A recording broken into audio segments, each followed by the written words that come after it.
Kripto paraları duymayanımız kalmadı. Ancak duyduklarımızın ne kadarı doğru? Gelin kripto para piyasasında doğru bilinen 10 yanlışa hep birlikte bakalım. 1.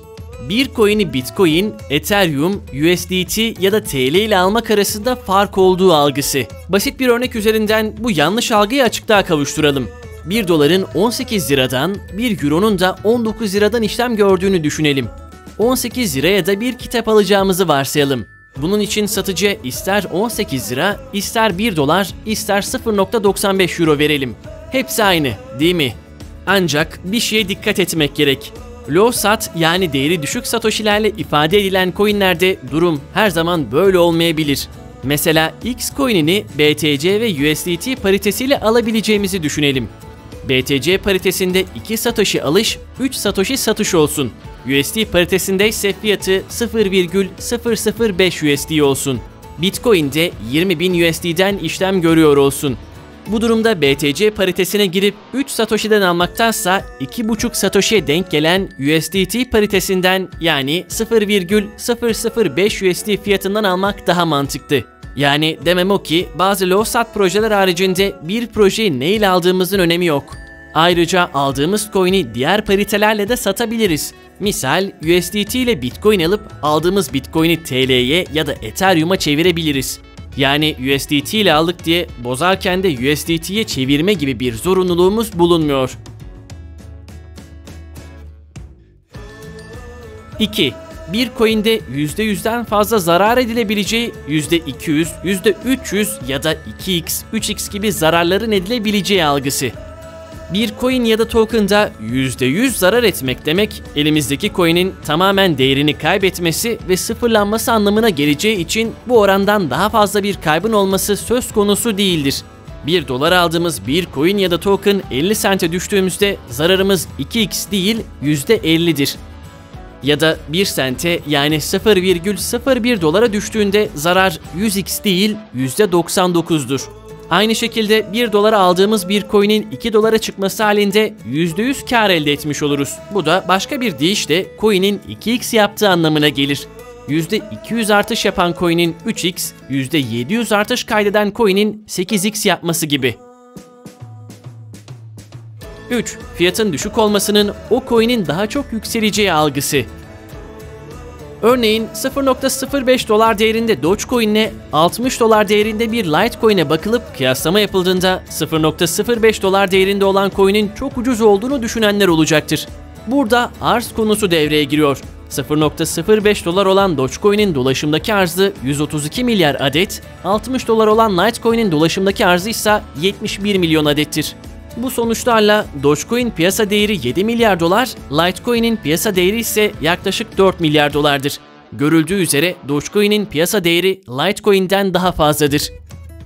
4. Bir projenin üzerinde bulunduğu ağ tarafından maddi destek aldığı algısı.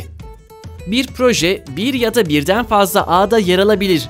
Ethereum, BSC, Solana ve benzeri ağlarda yer alan bir proje, bu kullanmış olduğu projelerin ağları tarafından partnerlik ya da maddi destek aldığı anlamına gelmez. Birçok proje ERC20 ya da BEP20 gibi protokolleri kullanıp kendi token lansmanını rahatlıkla gerçekleştirebilir. 5. Kripto paraların anonim oldukları ve takip edilemez oldukları düşüncesi. Kripto paraların tamamının anonim olduğu ve takip edilemez olduğu bilgisi yanlıştır. Bazı gizlilik odaklı projelerin dışındaki coin ya da tokenlarda gerçekleşen işlemler şeffaftır ve herkes tarafından incelenebilmektedir.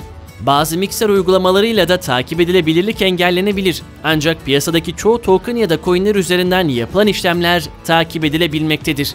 Örneğin en çok kullanılan ağ Ethereum'da gerçekleşen işlemler etherscan.io tarafından izlenebilir.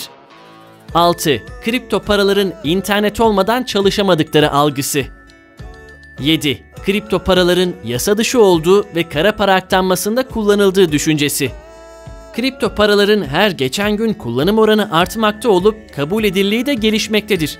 Düzenlemelerle beraber kripto paralar bazı devletler tarafından vergi alınan yasal bir statü kazanmıştır. Kripto para aklama konusundaki bağımsız araştırmalarsa itibari paraların kara para aklamada en çok kullanılan varlık olduğunu göstermiştir. 8. Kripto paraların sanal para olarak nitelendirilmesi. Kripto paralar maddi değeri olan, saklanabilen, değişim aracı olarak kullanılabilen, aynı zamanda kriptografik yöntemlerin kullanıldığı matematiksel işlemlerle de desteklenen dijital varlıklardır. Sanal paralarsa oyun, e-ticaret gibi sektörlerde kullanılan ancak kriptografik şifreleme metotlarının kullanılmadığı varlıklardır. 9. Kripto paraların tamamının doğaya zarar verdiği düşüncesi. Kripto paraların enerji sarfiyatını belirleyen iki faktör vardır. Proof of Work ile çalışan coinlerin, örneğin Bitcoin, enerji sarfiyatı yüksektir. Ancak bu sisteme alternatif olan hisse ispatı çevreci bir sistemdir. Ethereum'da Proof of Stake'e geçiş için testlere başlamış olup bu sene geçişi tamamlamayı hedefliyor. 10. Bitcoin işlemleri çok ağır olduğu için günlük ödemelerde kullanılamayacağı algısı. Bitcoin, hızlı işlemleri mümkün kılmayı amaçlayan ve ölçeklenebilirlik sorununa çözüm sunan bir teknoloji olan Lightning Network'te hız sorununa çözüm bulmayı amaçlıyor. Lightning Network'te ana katmanın dışında oluşturulan yeni bir katman sayesinde işlemler büyük ölçüde hızlanmış oluyor. Evet sevgili TradeWars takipçileri, bu videomuzda kripto para piyasasında doğru bilinen 10 yanlış üzerine konuştuk. Burada yer alan bilgilerin yatırım tavsiyesi niteliği taşımadığını ve yatırım yapmadan önce mutlaka kendi araştırmalarınızı yapmanız gerektiğini hatırlatmakta fayda var. Sorularınızı videonun yorum kısmına belirtmeyi ve kanalımıza abone olmayı unutmayın. Bir sonraki videoda görüşmek üzere.